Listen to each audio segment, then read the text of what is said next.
Good morning అండి. ఈరోజు మనం మాట్లాడుకునేది కాపులు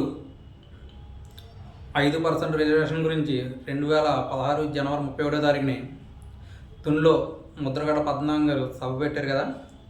అప్పుడు చాలామంది మీద కేసులు అయినాయి. ఎందుకంటే రత్నాచల ఎక్స్ప్రెస్ని అందించారు మొత్తం. దాని గురించి అటు రైల్వేలోనూ కేసులు ఉన్నాయి, ఇటు ఆంధ్రప్రదేశ్ గవర్నమెంట్ కూడా కేసులు పెట్టింది. తర్వాత వాళ్ళందరినీ అరెస్ట్ చేయింది. అలాగే తర్వాత వాళ్ళు బెయిల్ మీద బయటకు వచ్చారు. అది 2022లో మొత్తం కేసు అన్ని కొట్టారు జగన్మోహన్ రెడ్డి గారు. మళ్ళీ నిన్న ఆ జియో మళ్ళీ రీఓపెన్ చేశారు.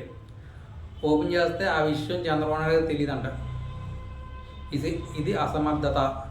అంటే ముఖ్యమంత్రి స్థాయి వ్యక్తికి తెలియట్లేదు అంటే ఇది అసమర్థత అని అనుకోవాలి. ఎందుకంటే లేకపోతే ఆ పేజీలో ఉన్న మినిస్టర్ అయినా చేయాలి. వీళ్ళిద్దరూ కాకుండా అవుతే జరగదు. ఒకవేళ జీవో ఇచ్చేసి నాకు తెలియదని చెప్తున్నారా అన్నదే అర్థం చేసుకోవాలి.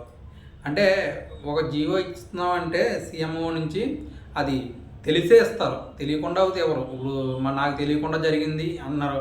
అలాగే కాపుల్లో వ్యతిరేకత, అలాగే అంబటి రాయుడు గారి, అంబటి రాంబాబు గారు కానీ, అలాగే నెక్స్ట్ తోట నరసింహారావు గారు కానీ, అలాగే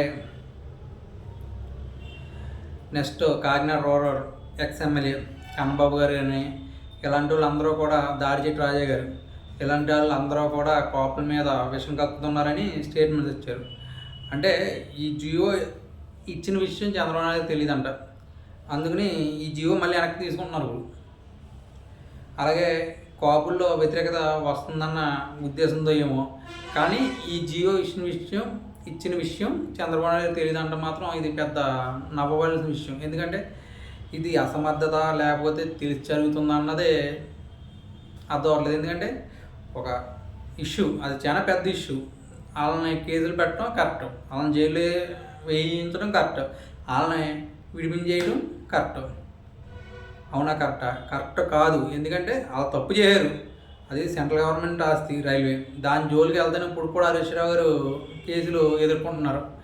ఒక్కసారి ట్రైన్ ఆపితేనే కేసు. అలాగే ఇప్పుడు స్టేట్ గవర్నమెంట్ వదిలేనా సెంట్రల్ గవర్నమెంట్ రైల్వే అయితే వదలదు. వాళ్ళ మీద కేసులు ఎప్పుడు అలాగే ఉంటాయి. ఎందుకంటే ఈవెన్ సెంట్రల్ గవర్నమెంట్ ఒక వస్తువు అక్కడ ఉందంటే అది ఎన్ని సంవత్సరాలైనా అది అక్కడ ఉంటుంది. దాన్ని కానీ ఎవరన్నా టచ్ చేసిండా ఏ క్షణంలోనా అలా యాక్షన్ తీసుకుంటారు. అందుకని సెంట్రల్ గవర్నమెంట్ ఆస్తుల మీద కానీ సెంట్రల్ గవర్నమెంట్ ఐటమ్స్ మీద కానీ ఎవరో కూడా చేయరు. అలాంటిది ఇప్పుడు ఈ కేసు జగన్మోహన్ రెడ్డి గారు 2022లో కొట్టారు. అందరూ హ్యాపీగా ఫీల్ అయ్యారు. మళ్ళీ ఇది రీఓపెన్ అయింది. అంటే చంద్రబాబు నాయుడు తెలియకుండా జరిగింది అంటున్నారు. అంటే ఇది అసమర్థత అని అనుకోవాలి మనం.